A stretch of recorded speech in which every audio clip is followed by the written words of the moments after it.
Bloomberg Tech is live from coast to coast with Caroline Hyde in New York and Ed Ludlow in San Francisco. This is Bloomberg Tech. Coming up, another setback for Apple's struggling AI efforts as one of its top executives leaves for Meta. Plus, Amazon Prime Day kicks off, but already spending is down about 14%. We'll bring you the latest. And we sit down with the CEO of CoreWeave after the company's big purchase of Core Scientific for $9 billion. But first, we take you to these publicly traded markets right here, right now, just erasing earlier gains. We're now trading about flat on the NASDAQ 100. Why? Well, clarity, it seems, coming from President Trump on a Truth Social post saying August the 1st, that is your deadline, and it will not be extended for the impact to be felt of reciprocal tariffs. Remember, an awful lot of negotiations still to take place, it would seem. We also want to be digging into what's happening on the individual stock level. I want to shine a light what's happening in terms of Apple and Meta. We're up 0.4% on Apple, we're down about 0.3% on Meta. This all after, once again, Meta juggernaut that is sucking AI talent with promises of tens of millions of dollars takes a top executive, a top AI engineer from Apple. Now, we've already got some thoughts coming from lead investors such as Kathy Wood. Just take a listen to what she thought about the movement of talent to Meta.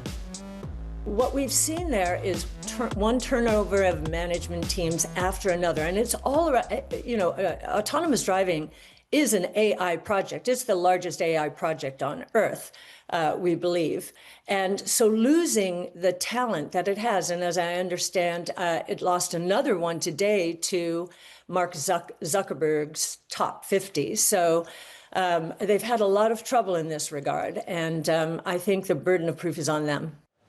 And she learned that from our own Mark Gurman, who broke the story of the Apple executive leaving. And Mark, just dig into whom Mr. Pang is and why indeed he's left.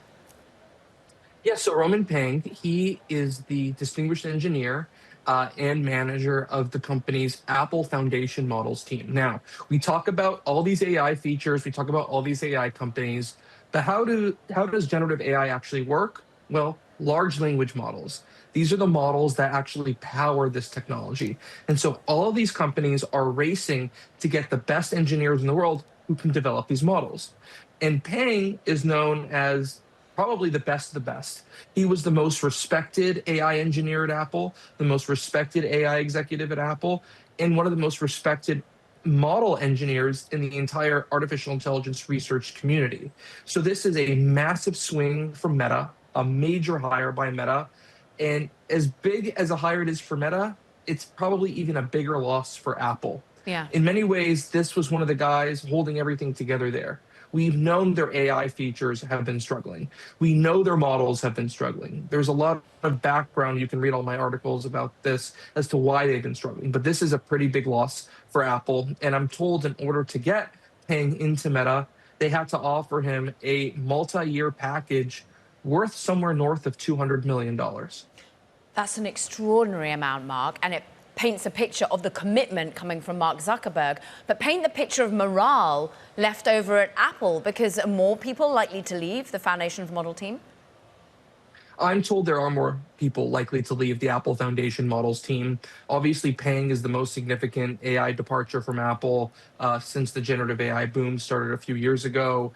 His top engineer, Tom Gunter, he left a couple of weeks ago from the Foundation Models team, and now Pang is leaving as well. I'm told he'll start at Meta in the coming days, and informed Apple yesterday that he would be leaving to Zuckerberg's company. This certainly is the beginning, I think, of more departures, to your point. Apple just does not compensate in the same way as OpenAI or Meta. And what this has done is it's raised the idea within Apple that they're going to need to start paying more to retain these people. And so far, they've shown a reluctance to doing so. I'm told they didn't really make a counter offer to keep Pang. They didn't do much to keep them. And when your employee is being offered north of $200 million, there's really not much you can do. These pay packages from Meta are nearing what CEOs of the biggest public companies are getting. So you can't really do that for a singular manager or engineer.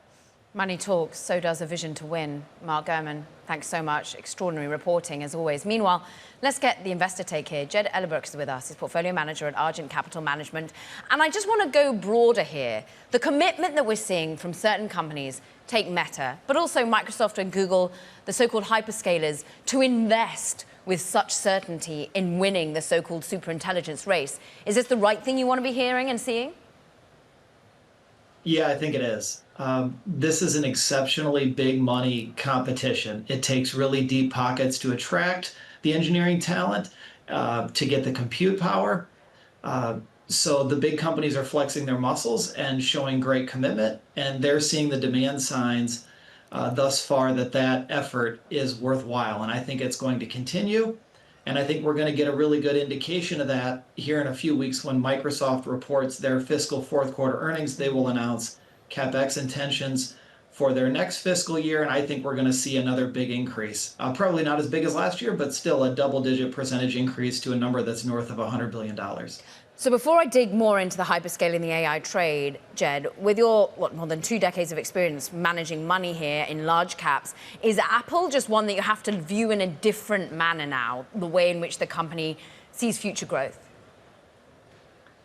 Yeah, Apple is a defensive tech business for investors. It is not a dynamic growth business, hasn't been for some time and won't be in the future. They're behind in AI capabilities and talent and resources, and that is a concern for investors. But I do think it was kind of interesting that a week or two ago, when word got out that Apple was considering using Anthropic and OpenAI models more for their customer interactions on the phone, that the stock went up 3 or 4% on that news. The market liked Apple de-emphasizing its own internal AI research effort. And that was Mark Gurman's reporting as well. So pivot, therefore, to the companies that are committed, that are building the large language models. I know in particular, you think Amazon's a winner here. Why? I do. I think that their AWS cloud computing business is very well positioned to ride the wave of AI spending.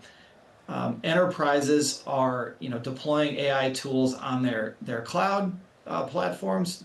And I think that AWS, Azure, and GCP all have really outstanding growth prospects, and I guess we should throw Oracle in there as well. Interesting that Oracle is also navigating a future of more hurdles when it comes to accessing chips by other countries. Think of Oracle, which has been investing a lot in Malaysia, for example, and we understand from reporting here at Bloomberg that maybe the administration is going to make it harder to get your NVIDIA chips into countries such as this without licenses. But I'm also interested more broadly about how any of these tech giants are navigating the current trade environment. We've just had the latest headline out of President Trump that August the 1st is where he's sticking. Yeah, I think he said the opposite more or less yesterday. So it's hard to put too much stock in one day's worth of comments from him. But yeah, the big tech companies have incredible advantages. Their balance sheets are incredibly strong. They're producing prodigious cash flow, and they have all the AI capabilities that we listed earlier. So they're ready to flex those muscles. They are ready to pivot and adjust. And I think that they're all really well positioned to succeed. AI is a big money game.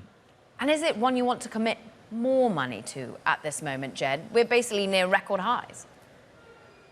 Yeah, I think for some of them, the answer is yes. Meta valuation is higher than normal. I think maybe that's one where you don't need to rush into it right now. But I think others are, fairly compelling. Amazon, like I said, is our personal favorite.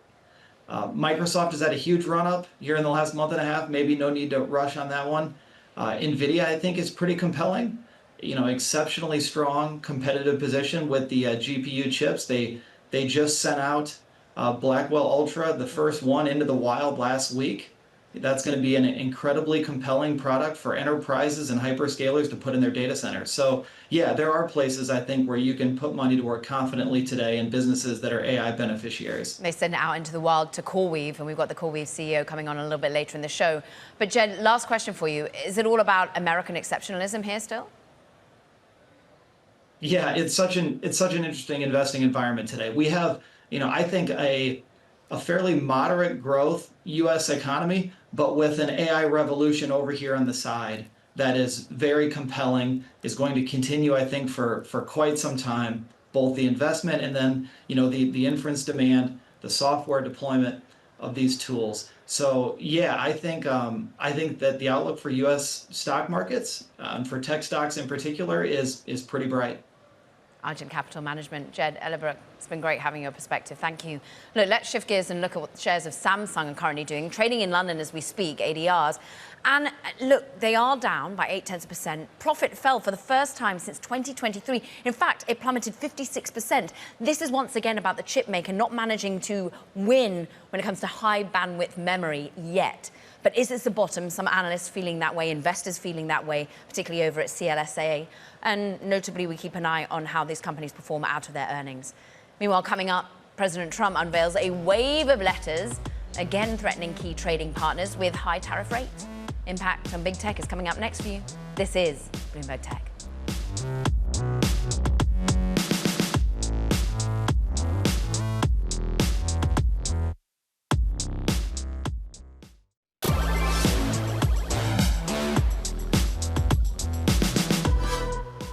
Wednesday was the original tariff deadline, but less than a handful of agreements are ready to announce, and President Trump instead is now saying his new August 1st tariff deadline will not be extended.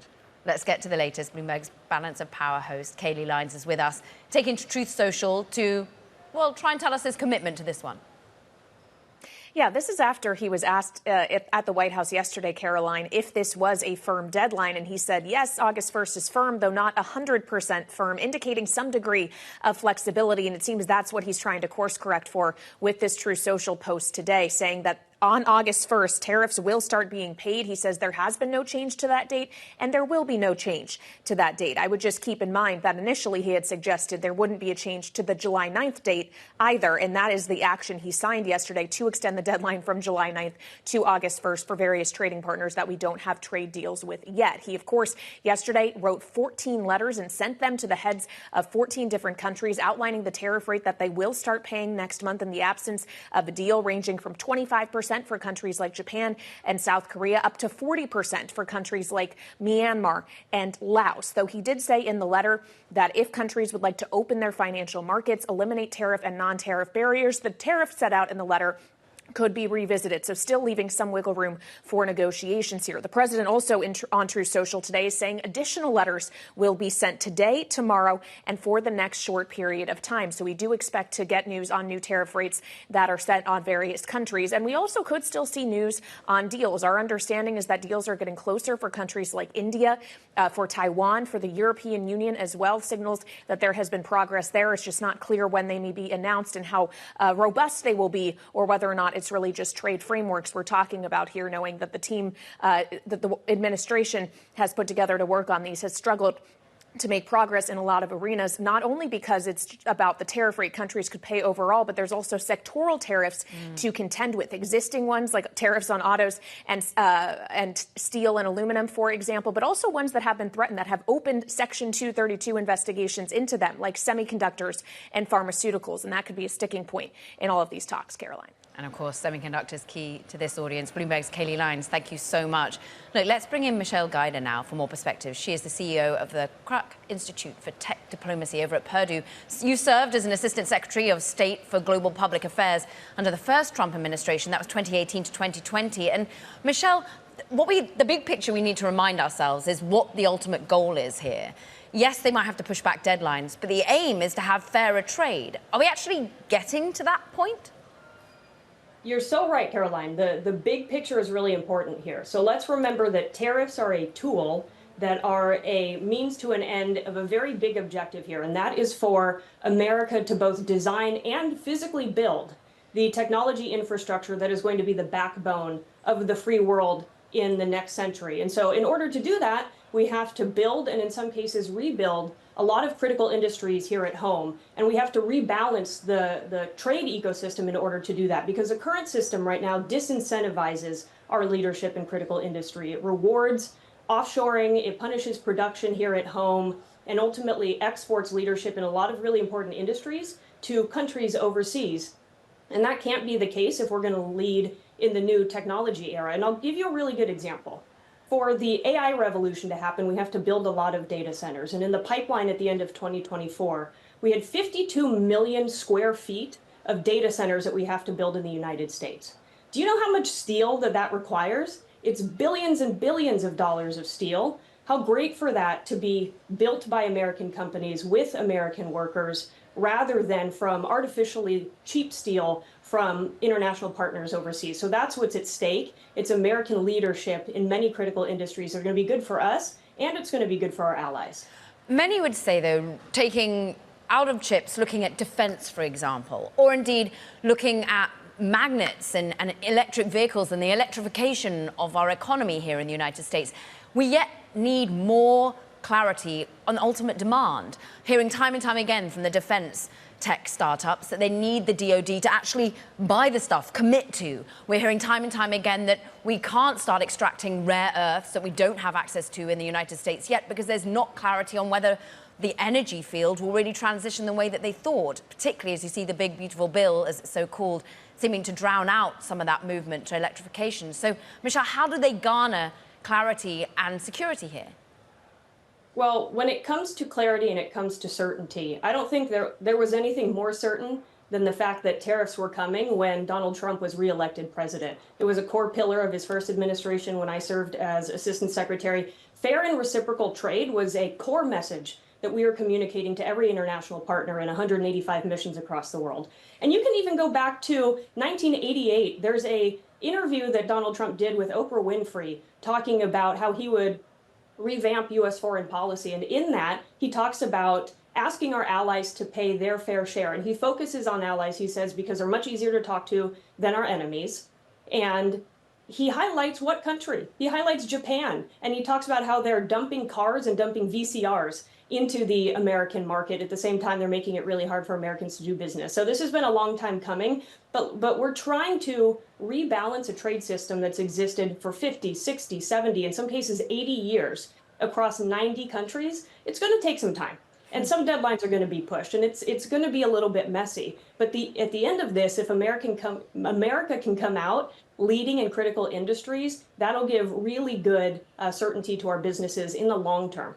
Michelle, have we got the talent to be able to do the manufacturing here, particularly as we look at making H-1B visas tougher, for example? I'd say yes, and we would benefit from all the brilliant talent from across the world. The Kroc Institute is based at Purdue University. It is the largest engineering school in the country, graduates more engineers than any other top university in the country. It's engineering excellence at scale. That type of talent is ready for national security jobs in commercial industries and in defense industries that are going to matter to our leadership in the 21st century. And the same is true in many other places across the country. So we have the talent. What we need to do is incentivize the economic landscape and the trade landscape in order to let them flourish. Michelle Guida, great to catch up with you of the Kroc Institute for Tech Diplomacy over at Purdue. Now coming up, Amazon's Prime Day is kicked off, but shoppers, they might not see the heavy discounts like years prior. More on that next. This is Bloomberg Tech.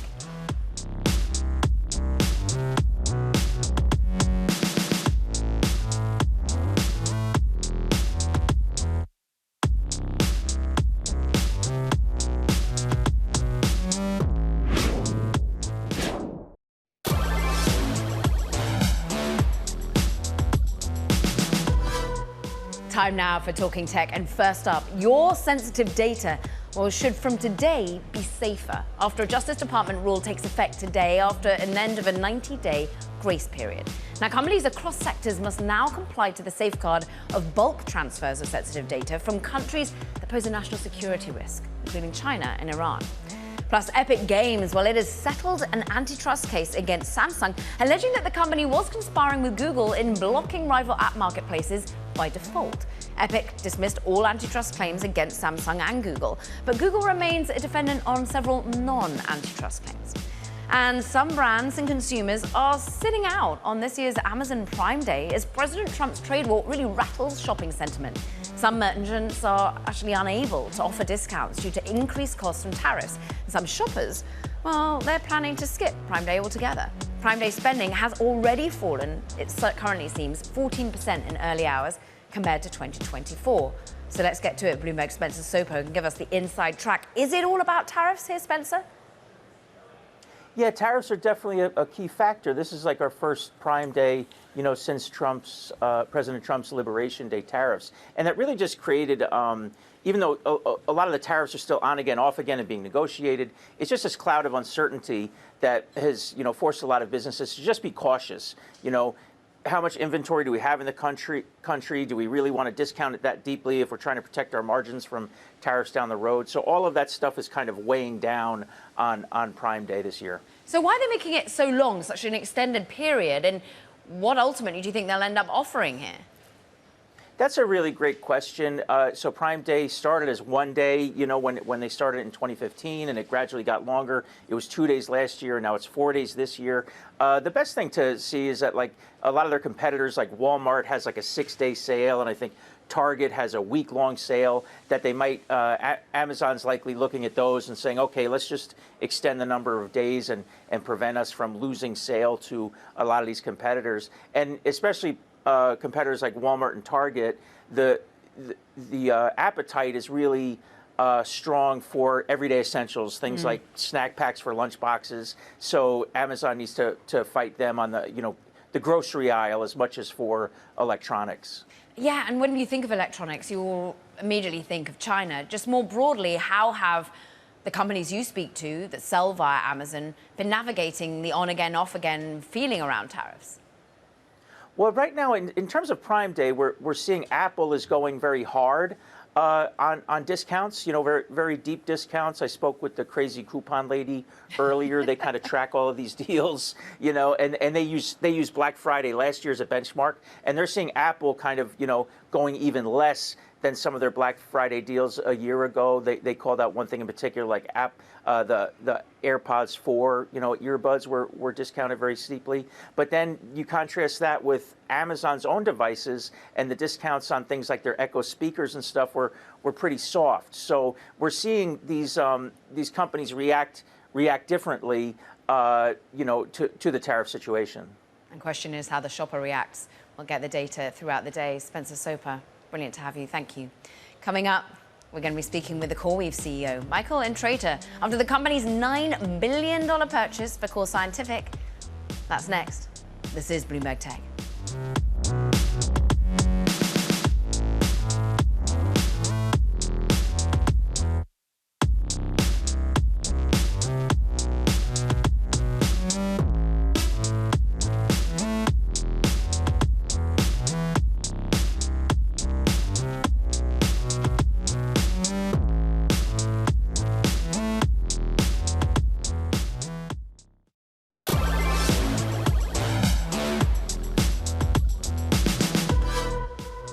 Welcome back to Bloomberg Tech. Quick check on these markets because we're being knocked around about by the tariff headlines. The latest coming out of President Trump is that August the 1st is hard and fast.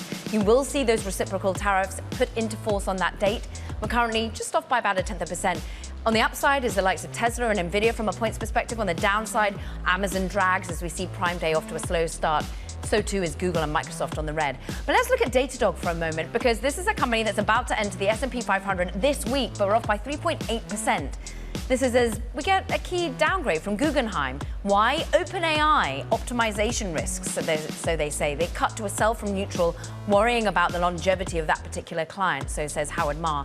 So keep an eye on that company, but remember it's rallied hard after the news that it will be entering the big dogs for Datadog. Now, let's also take a look at the shares of CoreWeave and Core Scientific. That huge deal announced yesterday that CoreWeave is indeed acquiring Core Scientific in a $9 billion all-stock deal. Now, we're currently up by 2.4%, as you'll see on CoreWeave, just a bit.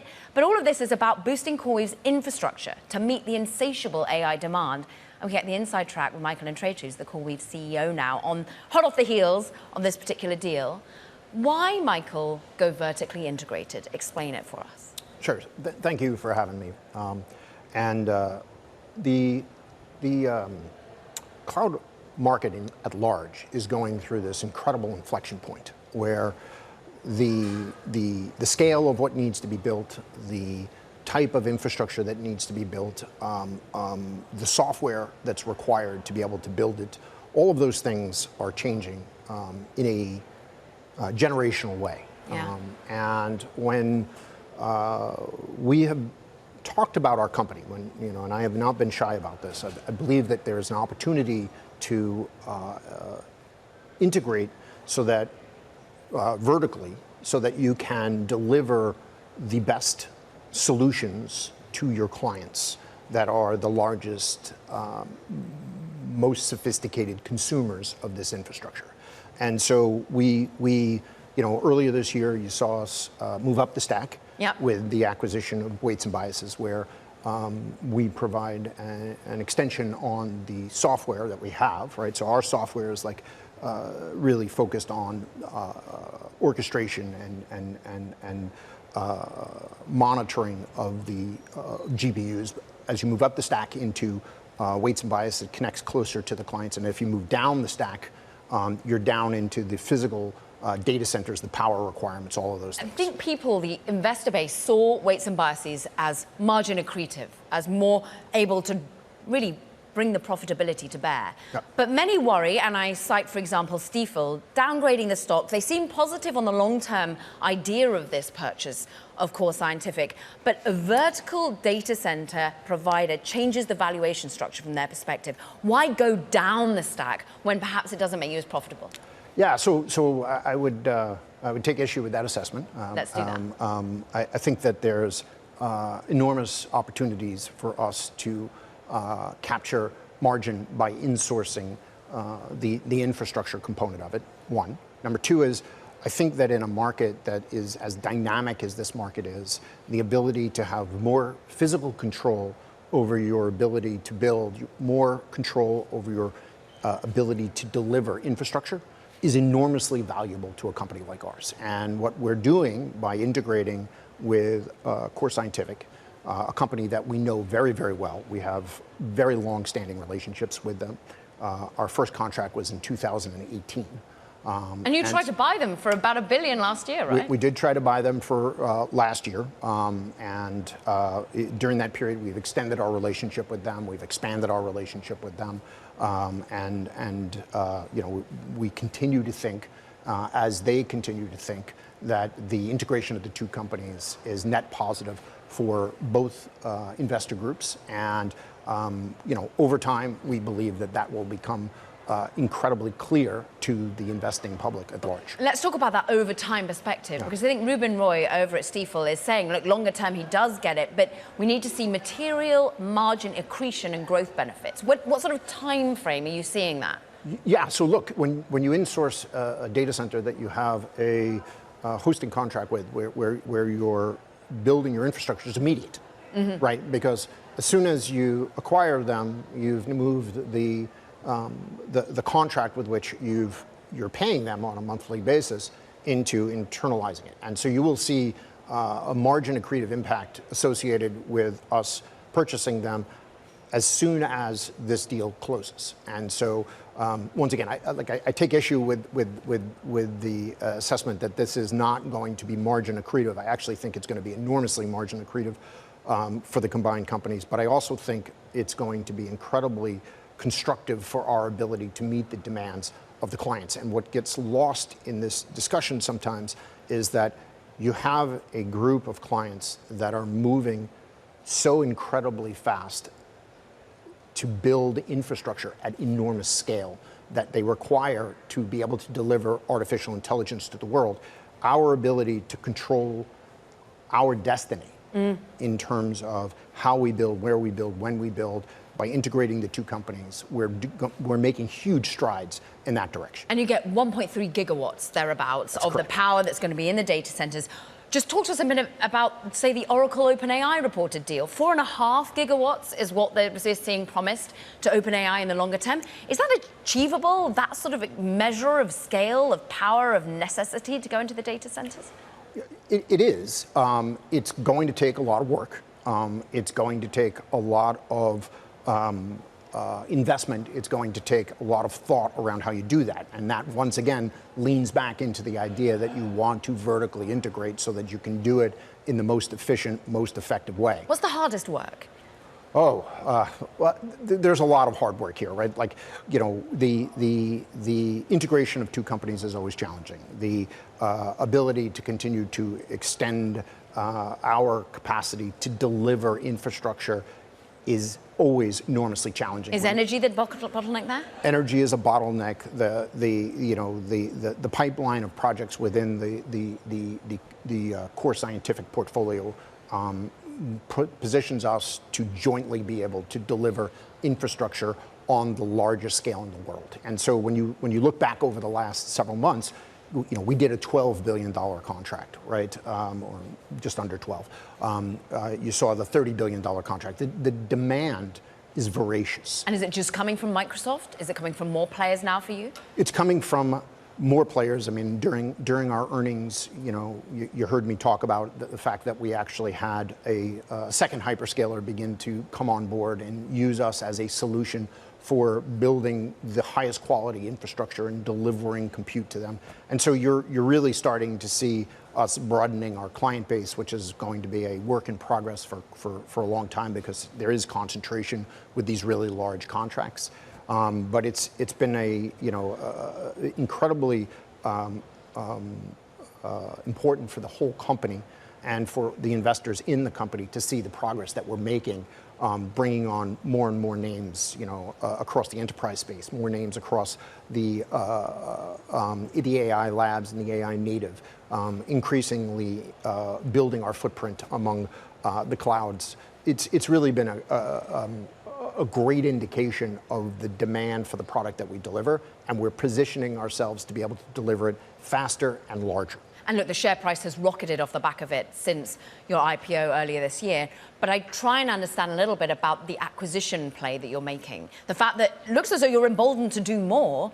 Where is it most important to do it? Is it at the down stack? Is it higher in stack? Is it more about the software and services? So we really do look at it from a long-term perspective, and it's what's allowed us to build a company that is, breaking the mold to an extent in terms of launching the AI cloud, a new cloud, a cloud that doesn't fit into the history of the big three, right? And that's been based on the idea that you're making decisions about what it takes to deliver the highest quality infrastructure and products to your clients. You will see us continue to build up the stack.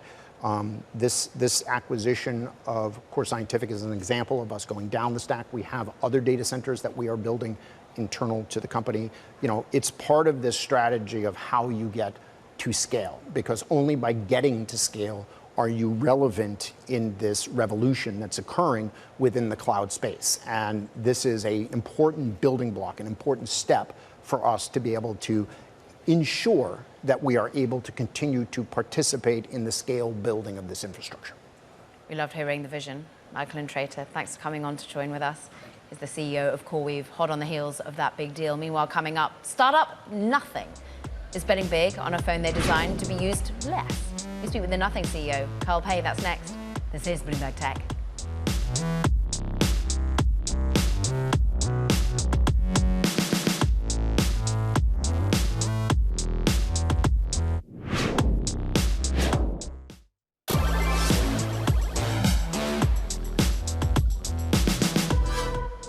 Let's take a quick check-in on Tesla shares now, because we're trying to make up some lost ground today at least, but we are still lower over the course of the last 3 trading days by more than 4% after Elon Musk announced he's forming a new political party over the weekend, of course. Now, ARK Invest CEO Cathie Wood joined Bloomberg Surveillance earlier to weigh in on this, as some analysts call for the company's board to get involved to address Musk's politicking and whether it has hurt Tesla's standing with car buyers.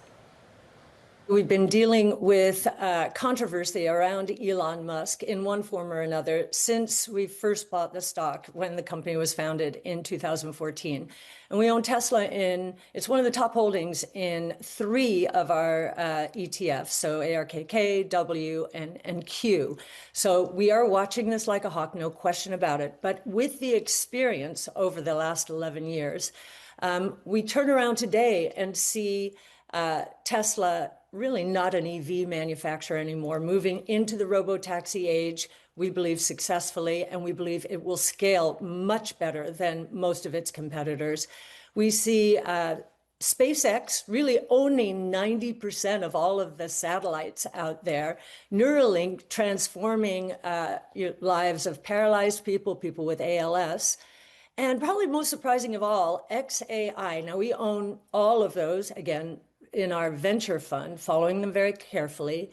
XAI is on some benchmarks, it hit a point that O3 Pro hit in June. It hit it in February. So, we are very focused on barriers to entry, technology, moats, and we believe that the moats that Elon has built, and obviously this is not just Elon, he's attracting the best and the brightest to help solve some of the world's biggest problems. So again, we do trust the board and the board's instincts here. And we stay out of politics. Well, we'd love your opinion on the current situation, just on Tesla specifically. You mentioned some phenomenal companies doing some incredible things. For Tesla, though, do you believe that Elon can pursue his political ambitions at the same time pursuing the best interest of Tesla shareholders? One of the announcements Elon made recently is that he is going to oversee sales in the U.S. and in Europe. And when he puts his mind on something, he usually gets the job done. ARK Invest CEO and CIO Cathie Wood there. Now let's talk about Nothing. It's the hardware startup taking aim at the big smartphone makers like Apple, like Samsung. Its latest Phone 3 is launching with a design actually aimed to be used less. Joining us now is Carl Pei, Nothing co-founder, CEO here in New York, over from London. Why do we need a smartphone that we use less? Smartphones used to be these tools that were supposed to make us more creative and more productive, just like the personal computer, right? It was a bicycle for the mind. But today on smartphones, we just keep doom scrolling, and we wanted to create a product that help people be more in focus, right? So if you put the phone down, you can still be notified about the most important things that are happening without always checking your screen. I don't know about you, but for me, sometimes when I have to respond to an important message, I just happen to go into my social media and scroll a bit afterwards. Yeah, so it's keeping you engaged in the process. What's interesting is, well, it looks like nothing else really on the market. People have loved that, the geeks in particular have loved that. But what sort of scale are you getting to now? Who is buying this? Yeah, so we're targeting a very different consumer base. As a startup, we're really focused on our users, the young creatives. Today, this year we're doing about $1 billion in revenue. Last year we did north of 500 million, so we're doubling this year. It's a good start, but a long way to go. What are they trading in for? Because this is Android operating system. Are people ditching their Samsungs? Are they ditching their Apples? What are they doing? Yeah, our users come from all over the industry. Actually, we have two types of products. We have earbuds and smartphones. For our earbuds, more than half of the users come from iPhone, which is really surprising to us. And our phones come from all over the market. But we do see a lot of iPhone users switching to us. Where are these being made? We manufacture most of our phones in India, but we also have a site in China, and we have a new site coming up soon as well. Where would that be? It's to be announced. Yeah. Okay, interesting. Because you're a man you've built companies before. Boy, have you built well over in China. You sort of stuck in really in the Chinese smartphone industry yourself. And now we're seeing this pushback in America in particular, of manufacturing in the United States. What do you make of that ability, that capability to get the scale, the talent here in the US? It's not something that we thought about a lot because we've been really focused on markets like Europe and India, and we're manufacturing in India. Recently, we just started exploring how to export from India to the rest of the world. With the Phone 3, actually, we're exporting from India to the US. How hard is that with tariffs? It's okay. I mean, I don't think the tariffs are that bad from India. Okay, so you don't think that a little bit of a hit to what is a more expensive version of the phones that you're now having? What is it, $799 is the price point for this particular phone. Why go to that upscale level? You've been more of a mid-range kind of a phone. We always wanted to compete on the flagship level, but we had to build a lot of our capabilities because when we sell a product at $800, people expect the best camera, the best screen, the best of everything. And building a smartphone company is hard. Like all types of hardware is hard, but smartphones are particularly hard. I think we finally got to a space where our engineering capability is at the level where we can take a shot at the flagship. You have that experience having helped build OnePlus. Now with Nothing, how much is there now a focus on the AI integration? Because that's where Apple seems to be stumbling. Yeah, we're super excited about AI. We're not really focused on the large language models, but we're focused on how to apply AI. And I believe that to win in consumer AI, you need to own your own hardware. And for me, the smartphone is the most exciting piece of hardware because of two reasons. It's got the most scale, right? Because more than 1.2 billion smartphones are sold every year. And it's also got the most depth. In terms of what we do on our phones, we do everything. So I think consumer AI needs both scale and depth because we want to be able to really understand the users to then automate the smartphone use as much as possible for them. To do all of that and to get more manufacturing footprint, you need money. Are you raising money? What sort of scale do you need? We've raised about $250 million so far. We've been relatively capital efficient. We've done more than $1 billion in lifetime sales. We're doing $1 billion in sales this year. Of course, we're always entertaining conversations, but we have nothing to announce right now. Please come back when you do. Carl Pei of Nothing. Great to have some time with him. Now, talking of the impact of tariffs, and doesn't seem to be too much of an issue for Carl Pei, but let's go over to President Trump because he's now participating in a cabinet meeting in Washington. Let's listen in. And you've worked great with the governor. It's terrific. And you might want to tell a little bit about the trials and tribulations, but we appreciate the job that you and everybody have done. You had people there as fast as anybody's ever seen, so really appreciate it. We all do, and maybe you could say a few words. Sure. Well, thank you, Mr. President. I want to thank you for your leadership. Texas is strong, and the people of Texas are incredibly strong. They've gone through something that is absolutely horrific, and it is heartbreaking to watch these families suffer the way that they are. As soon as this flash flooding event happened, you know, the governor has activated his emergency responders. Nim Kidd is his emergency management director, who is incredible, and has immediately worked with the local first responders to get help to individuals and get them evacuated, put requests into me. We deployed, sir, right away, as you know, because you and I were talking a lot during this time, the Coast Guard. We also had some assets out of Customs and Border Protection. Our BORTAC teams went in and helped with rescues and clearing debris so that we could get roads open and people get the help that they need. I think when I got there the most, sir, that day, as soon as I arrived on site, was getting a briefing from all the emergency responders, was just how unified they were in focusing on the fact that we're there to save lives. They were there to rescue people, find people who were still alive, and to reunify them with their family members. We as a federal government don't manage these disasters. The state does. We come in and support them, and that's exactly what we did here in this situation. FEMA went to an enhanced level immediately, but as soon as you signed the major disaster declaration, we were able to get them resources and dollars right away, just like you envisioned, through state block grants to help them with cleanup. And we're still there in presence, and FEMA's been deployed, and we're cutting through the paperwork of the old FEMA, streamlining it much like your vision of how FEMA should operate, and it's been a much better response to help these families get through this terrible situation. We still are looking for people.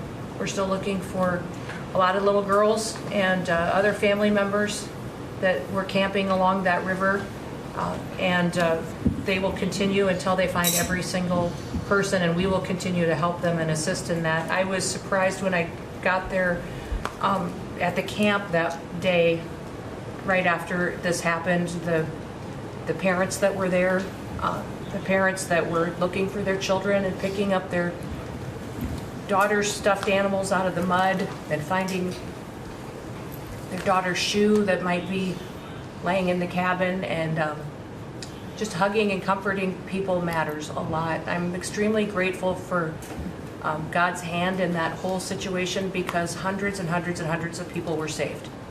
And this is a time for all of us in this country to remember that we were created to serve each other. God created us to take care of each other. And that when we do that, we are happier, we are more fulfilled, and we can walk alongside people on their worst day and help them get through it and come out the other side, knowing that we can continue to live a life that God has purposed for us. So they're grateful for you. Several times the day after the flooding, you and Melania were on the phone with me, and I want to thank you for that. And that meant the world. I was able to tell many of those folks that I had been visiting with you and that you had said, whatever they need, Christy, let's deploy it and get it down there and be helpful. And on Sunday, when the families were waiting at a church to identify their children's bodies, Franklin Graham and I called in and prayed with the families and read some scripture with them, and he was incredible in making himself available to that as well. We'll be back down there in a couple of days and continue to do all we can, but this is an unprecedented event. It really is. There's been tragedies like this around the country, but everyone is unique in different situations, and the response the federal government had supporting the state through this, I'm proud of the people that stepped up and immediately came. The Coast Guard, when they came in, they had a difficult time even getting the aircraft in and landed. They had to try several times in the weather to get it in and deploy. And I think we've heard about, our one Coast Guard member that was responsible for saving over 165 people, but that entire crew did incredible work. And all the first responders there did incredible work. And I know people are getting tired now, but they're getting reinforcements and volunteers are showing up. And I just want to commend the governor and his team for being the leaders. And they're so thankful that you're letting them make the decisions and manage the response like it should be. And then us supporting them with the resources of the federal government. We've already deployed dollars to the state, much like the block grants that you've talked about. Right. So very grateful for that, sir. There's never been a wave like this outside of the breaking of a dam. Because this was almost a wave that ended up being 30 feet high, more actually. Now with a dam you can understand it, but this approached almost with that speed. When you see a dam break, it's not a pretty sight. It wipes out everything, and this is the kind of thing that built up so fast. And it's happened 2 or 3 times before over the years, but not to this extent. But tell them when you met the father who was picking up the daughter's clothing. And, I had walked through the cabin where all the little girls died, and I had kind of fallen apart in there, but I walked out of the cabin, and a gentleman was standing there, and he said, that man over there needs a hug. And so I walked over to him, and I hugged him, and I said, do you work here? And he said, no, my little girl was in that cabin. And he said, and I just found her best friend about an hour and a half ago. She had passed away. And he just fell apart. And so then we just hugged and talked for probably an hour about that. But then there was the grandpa was there looking for his granddaughter as well. There was a dad there of one of the counselors. The counselor was alive, but she was dealing with the fact that she had hung on to some of these girls and was trying to keep them out of the floodwaters and had gotten hit by something and had lost 2 of the girls and wasn't able to hang on to them and was going to live the rest of her life thinking about that moment when she wasn't able to hang on to these girls. But these parents were picking up their kids' belongings out of the mud and throughout the camp and putting them in bags. And then one of the dads said, I knew 50 of these girls here. So I knew that was her dress and my daughter's friend's dress. So he was picking it up and putting it in a bag to return to her parents. And so it was and then the director was there comforting everybody who had lost his father the night before too. And he was still there trying to facilitate all of these parents grieving their children and find them. So the strength of people is incredible. One of the things that I asked there that day was that they all have escorts or counselors when parents come in. So from that point, that when they came into the camp, that they have somebody with them when they're going and looking for their children's belongings or looking for their children.